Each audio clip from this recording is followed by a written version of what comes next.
Modern dating didn't just get harder, it got so broken that people are genuinely starting to opt out of it entirely. And the worst part? Nobody can agree on whose fault it is. Okay, so picture this. You're 26, reasonably put together human being. You have a job, you shower, you can hold a conversation without checking your phone every 4 minutes. By any previous generation standards, you're a catch. Like, your grandma would absolutely set you up with someone's daughter at church, but it's 2026. And the rules have changed in ways that are genuinely hard to explain to someone who hasn't lived them. Because now you've got dating apps where you swipe through people like you're online shopping, where your entire value as a human being is compressed into 3 photos and a bio that took you 45 minutes to write.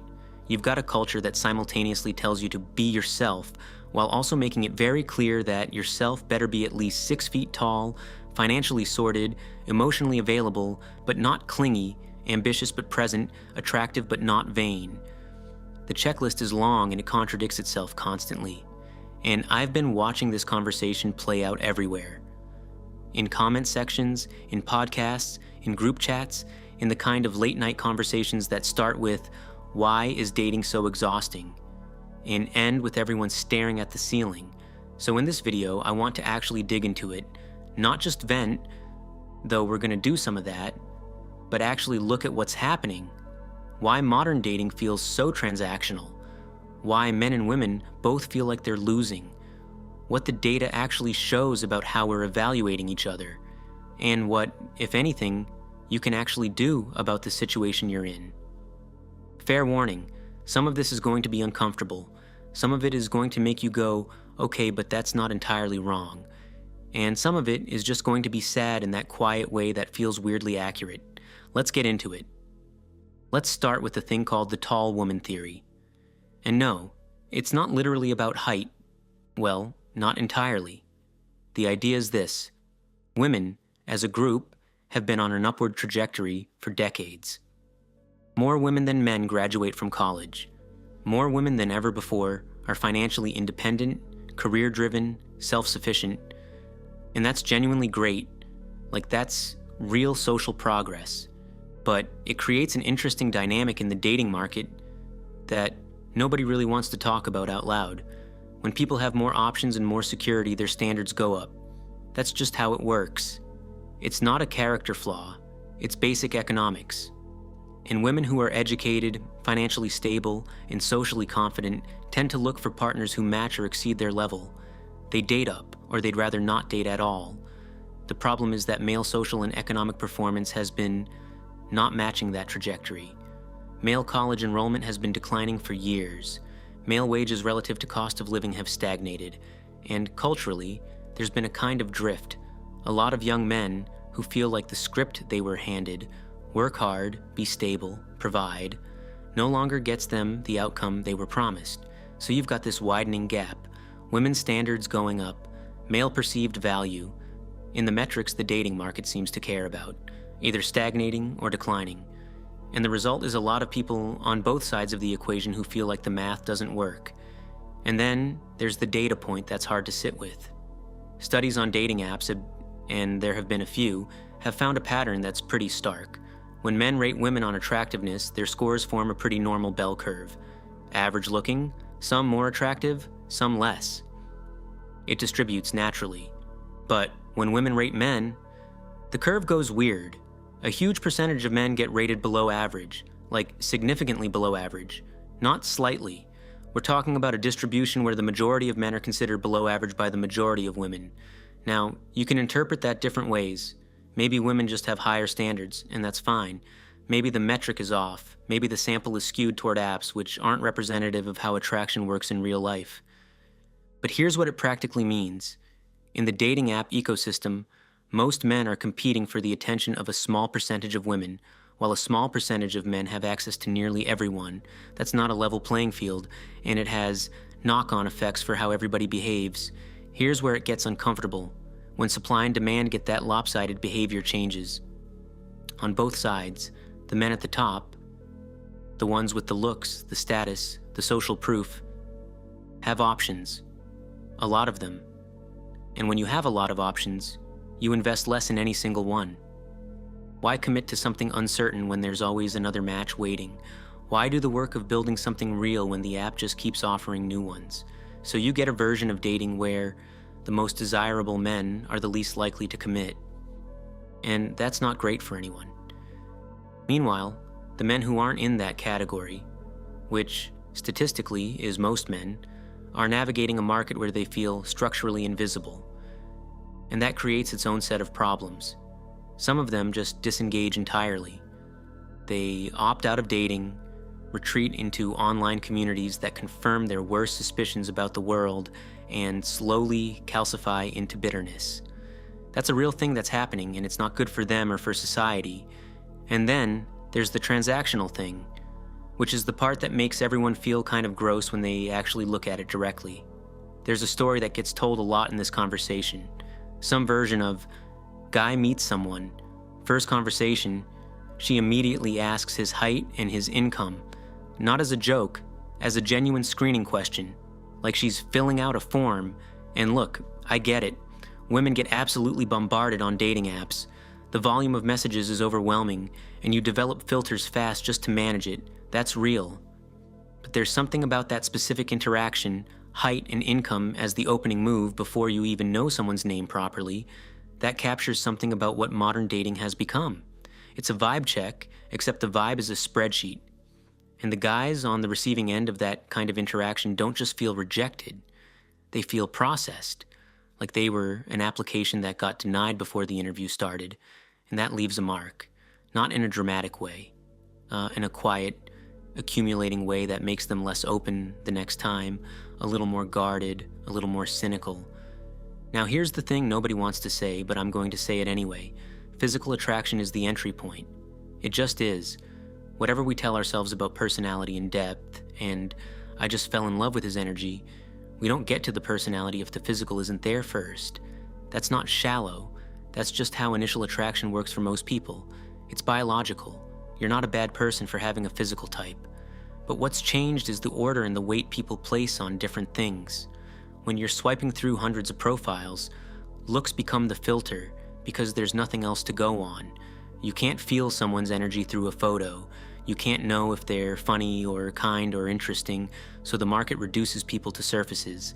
And then we act surprised when everyone starts feeling like they're being treated as surfaces. Okay, so let me take a small detour here because I think it's important.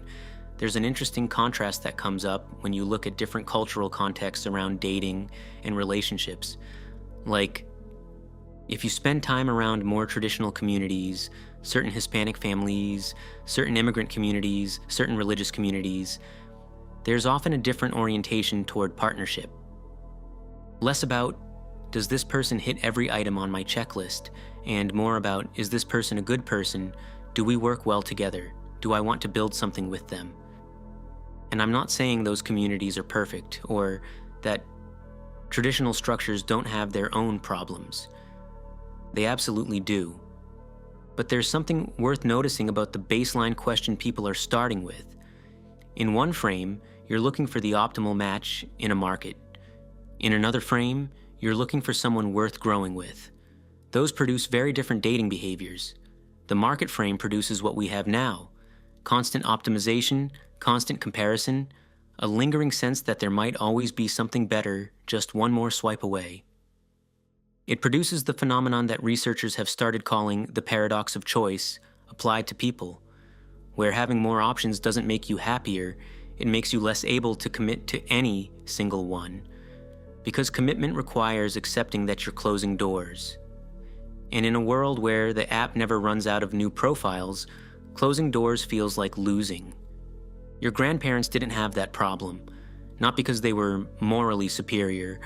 They just didn't have an interface that simulated infinite options. They met people through proximity, school, work, neighborhood, church, and they evaluated them as full humans from the beginning because there was no swipe mechanism to reduce them to a photo first. They also often made decisions faster and built things under conditions of scarcity rather than abundance. Was that always better? No. Were people trapped in relationships they shouldn't have been in? Absolutely. I'm not romanticizing the 1950s here, But there is something real about what endless optionality does to our psychology. It makes us commitment averse in a way that's not actually making anyone happier. The data on relationship satisfaction, loneliness, and emotional well-being over the past 20 years isn't pointing in a positive direction. And then there's hookup culture, which is its own whole thing. I want to be careful here because it's easy to moralize about this in ways that are unhelpful and kind of patronizing. Adults can make whatever choices they want. But there is a real conversation to be had about what happens when a culture optimizes heavily for short-term physical connection at the expense of building toward anything longer. The short version: if you train yourself to treat intimacy as casual and disposable, it becomes harder to access the version of it that isn't. You develop a relationship with sex and connection that's detached by design, and then you're surprised when you want something deeper and can't quite get there. It's not a punishment, it's just you built a habit of not going deep, and habits don't disappear when you decide you want something different. Which loops back to something I keep circling around in this whole thing. A lot of what's broken about modern dating isn't happening to people. It's being collectively built by the choices everyone is making inside a broken system. Here's the thing I want you to actually sit with for a second. Both sides of this are real. Men who feel structurally disadvantaged in the dating market, who don't hit the height requirement, don't have the salary, don't have the social proof. Those feelings aren't delusional. The market is set up in a way that's hard for them. The data supports that. The experience is real. Women who have high standards and feel entitled to them because they've built themselves into capable, independent people who don't need a partner. That's also legitimate. They've earned the right to be selective. But here's what I think it is getting lost in the middle of all of this. Both groups are treating the problem like it belongs to the other side. Men who are frustrated with modern dating often spend a lot of energy pointing at women's standards and female behavior as the source of the problem. Women who are frustrated with modern dating often spend a lot of energy pointing at male immaturity or entitlement, and both groups go online and find massive communities that will validate exactly what they already believe. The internet is very good at that. Meanwhile, nobody is asking the harder question: what am I contributing to this? Not in a self-blame way. More like, if the system is broken and I'm a participant in the system, what are my actual options? Because staying in the complaint loop isn't an option. Opting out isn't a strategy. And waiting for the culture to fix itself is basically a gamble with your actual life. There's a concept that gets called leveling up in a lot of these conversations, and it gets misused constantly, usually as a way to tell people they're not enough. But the version of it that I think is actually true is this: the single most useful thing you can do in a broken market is become someone who isn't dependent on the market being fair. Not because life is fair and hard work always wins. It doesn't, always. But because the alternative, often, building your identity around the unfairness of the situation, is a trap that closes slowly around you. And one day, you look up and you've spent years being angry about something that didn't get better, because anger doesn't fix structural problems. You build yourself not to win the dating market. You build yourself because the version of you that has something to offer, financially, emotionally, physically, creatively, socially, has a better time in all of life, not just dating. And you become more attractive as a side effect of actually having a life worth living, which is, incidentally, the whole topic of the last video. The people who are genuinely doing well in dating in 2026 are not, by and large, the ones who figured out the perfect strategy. They're the ones who made themselves genuinely interesting to themselves first, who built friendships and ambitions in physical health and emotional honesty, who approached dating from a place of I have something real to offer, rather than I'm trying to meet someone else's requirements. That's not a hack. It's not a workaround. It's just the slow, non-glamorous work of building a self. And I want to be honest, that doesn't guarantee anything. You can do all of that and still have a rough time. The market is genuinely broken in places that individual effort can't fix. Some people have structural advantages that aren't going away. Luck is real, timing is real, but you still have to live your life. And the version of that life where you're growing, building, engaging, that one is better than the alternative, whether or not the dating app cooperates. So let's land this thing. Dating in 2026 is hard. Not, your parents had it hard too. Quit complaining. Hard. Genuinely, structurally, psychologically hard in ways that are somewhat new.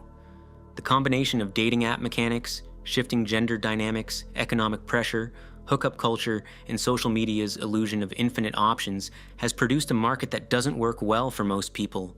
Women are more educated and independent than ever, which is real progress, but it's collided with a male population that hasn't kept pace, economically or emotionally in many cases, in a culture that reduces everyone to a profile before they get a chance to be a person.